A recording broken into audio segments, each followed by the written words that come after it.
იმერეთის ნიამო თგებილო როგორც მაღარო როგორ გასვლო სამაცის ნეს გულამავ სიყვარულო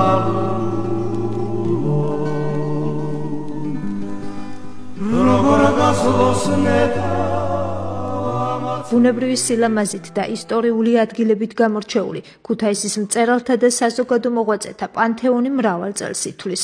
სასულიერო პირი დეკანოზი გიორგი სანებლიძე პანთეონის და ტაძრის საინტერესო მოვლენებზე გვესაუბრება. აქაურობა იწყება ისევ და ისევ მაინც აფხაზეთის ტკივილიდან. დასაბამი არის, იმიტომ რომ ზაქარია ქვარიანი იყო აფხაზეთის კათოლიკოსი და გარკვეული ძიმე იქაური მდგომარეობიდან მას აღარ დაედგომებოდა და იძულებული იყო ის ჩამოსულიყო დასავლეთ საქართველოში. მოაწევს ეს 1627-19 წელს მოხსენებული როგორც გელათის ეპისკოპოსი კათოლიკოსი. შემდეგ მთლიანად არის წყაროებში იმერეთის კათოლიკოსი. იყო რა თქმა უნდა იმ დროისათვის აი პოლიტიკურ მოვლენებში ძალიან ჩართული, იმიტომ რომ მაშინ საქართველოს ყველა მხრიდან განიცდიდა წლებს და უფრო მეტად გადახრილიყო პოლიტიკური მიმართულებები რუსეთის მხრისკენ. და ასე ძალიან ჩართული იყო. მეფის კართან ძალიან დაახლოებული პიროვნება იყო. აქ მდებარეობს ჩვენი ტაძარი, მაშინდელი აგებული და იყო რეზიდენცია იქეთ სამრეკლოს მხარეს, რომელიც თქმა უნდა გაანადგურეს კომუნისტებმა და აქ აგერ კიდევ ციხესიმაგრე, რომელსაც უნდა თავდაცვითი მნიშვნელობა და ეს ყველაფერი იგივე შემოღობილი იყო კარგი მყარი გალავნით, აქაურობა აქ მცხოვრები ხალხი გალავანს უწოდებდნენ ამ ადგილს. დაცული იყო, კარგად, ვიცით რომ ინდოისათვის არც ხან როსტომი ჩამოდიოდა, ხან თურქები, სამეგრელოს თავრები და ამიტომ მაშინ უფრო ბრძოლის ყაიდაზე იყო და თავდაცვის ყაიდაზე გადასული ხალხი და ზაქარია ქვარიანი ამ პოლიტიკურ მნიშვნელობებს დიდად მოღვაწეობდა და იყო უდიდესი მოღვაწე მლოცველი თან ამასთან და სამაგალათო მისი ზნეობით, მისი ადამიანობით და რა თქმა უნდა ადამიანებსაც გახდება იმის ღირსი რომ ის დაგზავნო თავად გელათის ტაძარში, სადაც ვიცით რომ არის 27 საძვალე და თვითონ ტაძარში დაიგზავნა მისი ორი ფრესკა გვაქვს გელათში, ერთი გუმბათის ქვეშ, პირდაპირ უბიკებიანი შესამოსელია შავი თეთრზე, მეორე ესტოვაში, სადაც ის არის განისვენებს და სიბრძნეს განასახიერებს ზუსტად ის მისი ადგილსაყოფელი. სასულიერო პირის თქმით დახმარება საჭიროებს 400 წლიანი ისტორიის ციხესიმაგრე, რომელიც ამ ეტაპზე ძეგლთა დაცვის სამინისტროს მეთვალყურეობის ქვეშაა. რაც შეეხება აი დღევანდელ სიტუაციას, ბატონ ლევან ზარკალიას მიმართე თხოვნით, მეუფის წერილით, რომ შეეწიოს ამ 400 წლის არის. აი ეგ ჩამოვარდა ქვა, ეთყობა კვალი რომ მოტყდა, 400 წლის ძეგლია და შეიძლება შიგნით საინფორმაციო კუთხის გაკეთება, აი წარმოგიდგენთ როგორი ხალხი ყავს, აქ ვინც პირველი კინო გადაიღო, ვინც პირველი ოპერა დაწერა, ვინც პირველი აი სამანტყოფო დაარსა, ეს თოფურია ჩვენი მეუფის წინაპარია. კარგია გეჭიჭინა და ჩვენი რეზო რომელიც საუკეთესო ცისფერმიტების ავტორი და ელიტა ყავს რა, აგერ მიზანდარი, აი რომელეთი ჩამოუთვალო, ექიმები, პროფესორები, ოცხელი, მასწავლებლები, ყველა აქ რაც იყო ელიტა დაგროვილი, აი იმერეთში, აი წინ ვიცით რომ დემეტრეს აი ზევით პატარა მცირე ეკლესია რომ ის აღადგინა ბიზნეს ფონდმა, თქმა უნდა დიდი მადლობა მას, და დემეტრეს იყო თავით აღმაშენებელი შვილის, მოშეხავენ ახლა დაწერა, იყო მცირე ფრაგმენტები დარჩენილი და აღადგინა და ძალიან კარგი მოხდა.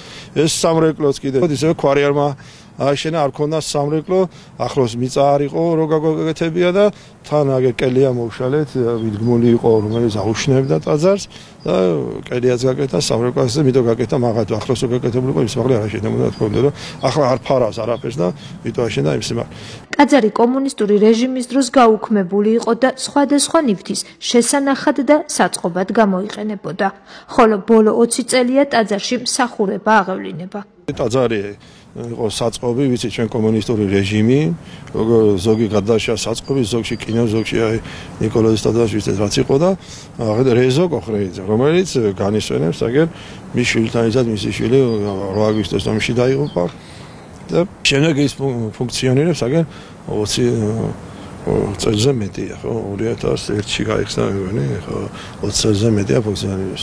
საბჭოთა დროს ეს ტაძარი იყო უფუნქციო მდგომარეობაში. რეჟიმის დროს აქ იყო საწყობი, მასალებს ინახავენ ცემენტებს და სამშენებლო მასალებს ინახავენ. დანგრევით უფალმა დაიფარა და არ დანგრეულა, თორე რა თქმა უნდა ცდილობა იყო დაიგრიათ ეს, მაგრამ საწყობის ფუნქცია მიანიჭეს. აი ზოგი კინოთეატრის ფუნქციის იქნა მინიჭებული და ამით გადარჩა. ზოგი ისე უდიდება ყოფასო ეს ტაძარი მაინც ესე შემოგვენახა და არის ერთ-ერთი ქუთაისის მარგალიტი, რომელიც ინახავს ამ ძველ სულიერ სითბოს და სილამას. ისტორიკოსის ლევან ტყეშელაშვილის თქმით, პანთეონის შესახებ ინფორმაცია წყაროებში მე-17 საუკუნიდან გვხვდება. თუმცა პანთეონის ძირძველი ფუნქციის შესახებ გადმოცემები უფრო ადრინდელია. მწვანე ყვავილა, ყოველ შემთხვევაში ჩვენ წყაროები რა საშუალებასაც გვაძლევს იხსენიება დაახლოებით მე-17 საუკუნიდან, მაგრამ უნდა აღვნიშნოთ, რომ ეს ადგილი ჯერ კიდევ დავით აღმაშენებლის დროიდან იყო ცნობილი, ვინაიდან მწვანე ყვავილას აი ამ დიდ სივრცეში არის რამდენიმე ეკლესია და კოშკი. ამ თვალსაზრისით მართლაც უნიკალური ძეგლია და პლუს პანთეონი.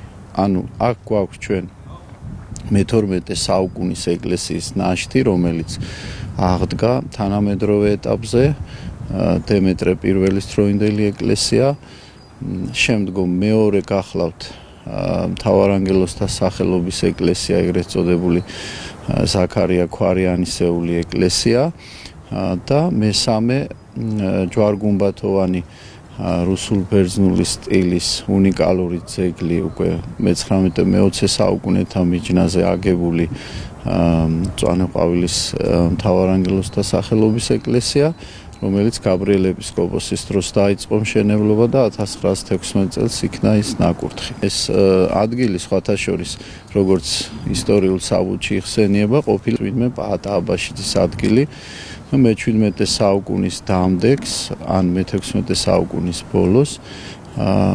ეს ადგილი შეუძენია ზაქარია ქვარიანის მამას და შემდგომ უკვე იმერეთის მეფე გიორგი მე-3-ს, ესე იგი მათთვის გადაუცია მომიჯნავე ადგილი აბესალომ მასხარაშვილის, უშვილო კაცი ყოფილა, ის მამულიც მიუმატებიათ და შემდგომ ქვარიანები აზნაურები იყვნენ წარმოშობით ლეჩხუმიდან. ის ამბობს აი ამ სიგელში, რომ ჩვენ ავაშენეთ ეკლესია, კოშკი და სახლი.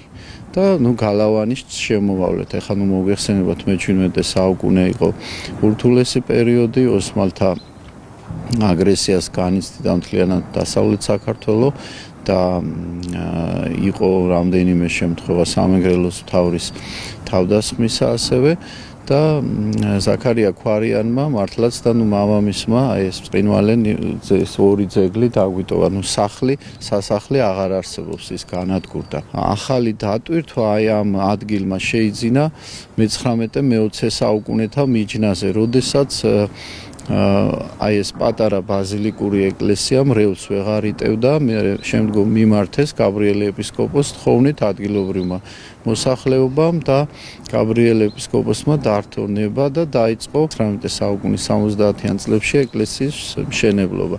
ის ვერ მოხერხდა, იმიტომ საკმაოდ დიდი ეკლესია და ძვირფასი ეკლესია და 1916 წლამდე, ის დასრულდა მანამდე, საბოლოოდ 1916-ში მოხდა მისი კურთხევა. მწვანე ყვავილა იყო გაენათელ ეპისკოპოსთა საზაფხულო რეზიდენცია. და თავად ზაქარია ქვარიანიც გაენათელი ეპისკოპოსი იყო თავდაპირველად, შემდგომ ის აფხაზეთის ან დასავლეთ საქართველოს კათალიკოსი გახდება და ცნობილია, რომ ის აქ ცხოვრობდა. მე-20 საუკუნის შუა პერიოდში პანთეონმა ახალი დატვირთვა მიიღო, როდესაც ცნობილი პიროვნებების გადმოსვენება დაკრძალვა ხდებოდა.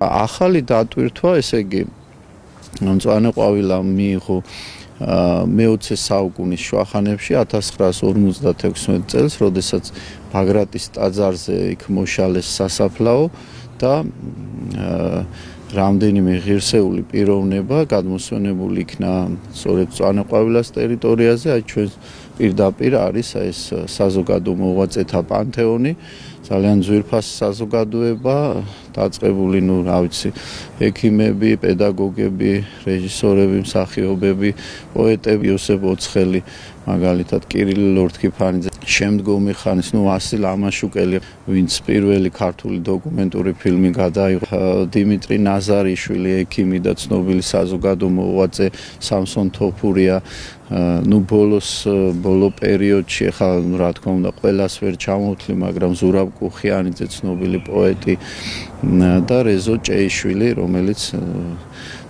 დიდი ხნის გარდაცვლილი არ არის. აი ამ პანთეონმა კიდევ ახალი დატვირთვა მისცა მწვანე ყვავილას, აი მართლაც აი ამ უნიკალურ ადგილს. შეიძლება ითქვას, ქუთაისისთვის ეს არის პატარა მთაწმინდა და თვითონ ქალაქის გულში არის ესეთი უნიკალური ძეგლი, რომელიც არის კომპლექსი, ანუ აქ არის ეკლესიები, სხვადასხვა პერიოდის, აქ არის თავდაცვითი ნაგებობა, კოშკი, რომელიც საჭიროებს დახმარებას, გამაგრებას და კეთილმოწყობას. აქ ჩვენ გვაქვს მართლაც დავით აღმაშენებლის ვაჟის მიერ დაწყებული ეკლესიის ნაშთები, რომელიც ფონდ ქართუს დახმარებით რამდენიმე წლის წინ 18 წლებში აღდგენილი იქნა. მართლაც ბაზილიკური ტიპის ეკლესია და არის გადმოცემა, რომ თავად დავითმა დაიწყო. ანუ ეს იყო ადგილი, სადაც დავით აღმაშენებელიც დააბიჯებდა. ოსმალთა პერიოდის დროს ეს გალავანი, რომელიც აი აქ ერტყა, აი ამ ციხე იყო ფაქტობრივად ეს, ანუ ბაგრატის ზედა ციხე და იქ მთავარი მეფე იქ ბრძანდებოდა სწორედ. აი ის ძველი ქუთაისის სწორედ ერთ-ერთ ნაწილში ვართ ჩვენ. სამწუხაროდ ოსმალთა პერიოდში დაზიანდა თვითონ ქუთაისის ციხე, მთავარი ციხე. და დაზიანდა აღნიშნული ტერიტორიაც, ეს გალავანი დღეს აღარ არსებობს. უნიკალურია ეს ძეგლი ასევე იმით, რომ აი ჩვენს პერიოდში 21 საუკუნეში წყინვალე სამრეკლო გაკეთდა. მე როგორც ვიცი, ბატონ გიორგი ქვარიანისა და სხვათა შემწეობით და ძალიან კარგად შეერწყა აი ამ კომპლექსს და მართლაც თითქმის რამდენიმე საუკუნე ერთიანდება. მწვანე ყვავილას მწერალთა და საზოგადო მოღვაწეთა პანთეონი ისტორიით, მრავალწლიანი ძეგლებით და მდებარეობით ქუთაისში ერთ-ერთი გამორჩეულად საინტერესო ადგილია.